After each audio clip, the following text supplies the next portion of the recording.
Budget में बहुत सारी घोषणाएं हुई है। कोई घोषणा यहाँ स्थानीय स्तर की है, कोई घोषणाएं पूरे राजस्थान लेवल की है। राजस्थान लेवल की घोषणा है तो सभी विधानसभाओं में सब जगह लागू होगी, और कोई स्थानीय स्तर के जनप्रतिनिधियों ने लिख के दिए तो वो वहाँ स्थानीय स्तर पे होगी।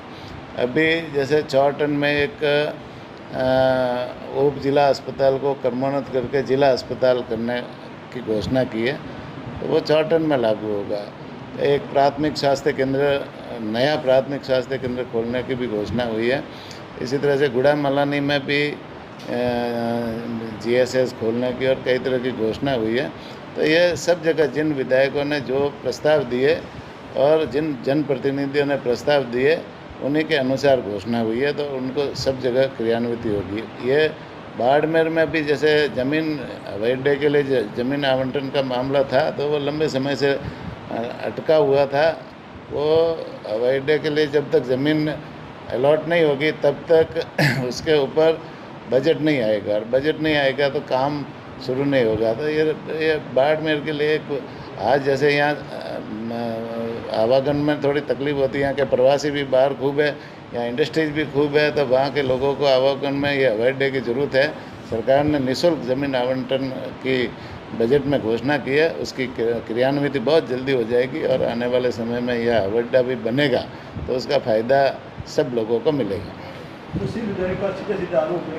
है कि सरकार ने अनदेखी की है, तो क्या सरकार विधानसभा में वोट नहीं दिए गए हैं?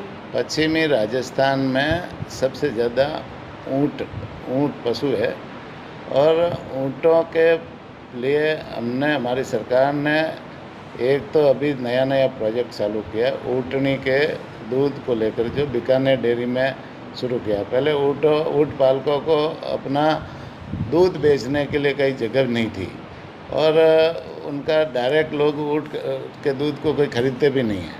तो हमारी सरकार ने ऊँटनी के दूध के प्रोजेक्ट, मतलब दूध के पाउच बनाना और वो बिक्री के लिए मार्केट में देना, और घी बनाना, चीज़ बनाना, इस तरह के प्रोजेक्ट भी चालू किए। और अभी यहाँ ऊँट संरक्षण के संबंध में यहाँ बाड़मेर, जैसलमेर जिलों में और भी काम सरकार ने बजट में घोषणा की है, उसके ऊपर भी करेंगे। और ऊँटों को, ऊँटनी के पहला बच्चा पैदा होता है वो उसको 10,000 रुपये देने का प्रावधान है। पहले से ये योजना चल रही थी, लेकिन पिछली सरकार ने इसको बिल्कुल ठंडे बस्ते में डाल रखा था, उसके ऊपर कोई कार्रवाई नहीं, ऊँट पालकों को कोई फ़ायदा नहीं मिला। इस बार हमारी सरकार ने उस योजना को पुनः चालू करके उसको क्रियान्वित करने का निर्णय लिया, और उसको 10,000 की जगह 20,000 करने का निर्णय लिया। तो आने वाले समय में ऊँट पालकों को उसका सीधा फायदा मिलेगा, और ऊँटों के संरक्षण में और ऊँट को पालने वाले लोगों की संख्या भी बढ़ेगी।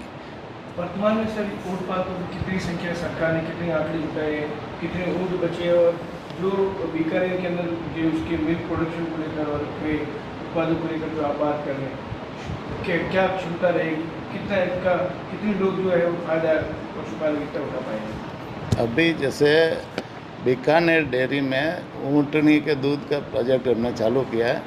रोज़ का 200 लीटर दूध का मतलब वहाँ उत्पादन होता है, वो उतना दूध खरीदते फिर मार्केट में उसका सेल करते हैं।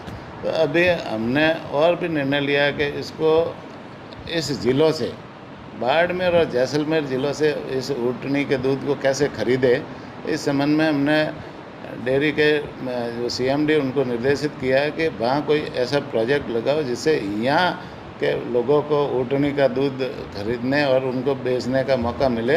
तो यहाँ कोई केंद्र खोलने का हम आगे इसको प्रस्तावित कर रहे हैं, बहुत जल्दी इसके ऊपर क्रियान्विति भी होगी। तो यहाँ जो सबसे ज़्यादा ऊँट पालक है अपने यहाँ है, बाड़मेर और जैसलमेर और बालोतरा ज़िले में, तो उसका फ़ायदा है ना, निश्चित रूप से आगे आने वाले समय में मिलेगा। आज जैसे कई कांग्रेस के सदस्य और विपक्षी दल के सदस्यों ने कहा न कि मुख्यमंत्री जी ने ऐसा बजट पेश किया है कि वो कोई चुनाव में जा रहे हो, तो ये उनको लगता है कि इतना बढ़िया बजट पेश कैसे किया, ये उनको वो असंभव में पड़ रहे हैं, जबकि ये चुनाव का बजट नहीं है, 5 साल के विजन का बजट है। हम काम करेंगे और बजट में जो घोषणा की है वो हम उसको पूरी करेंगे।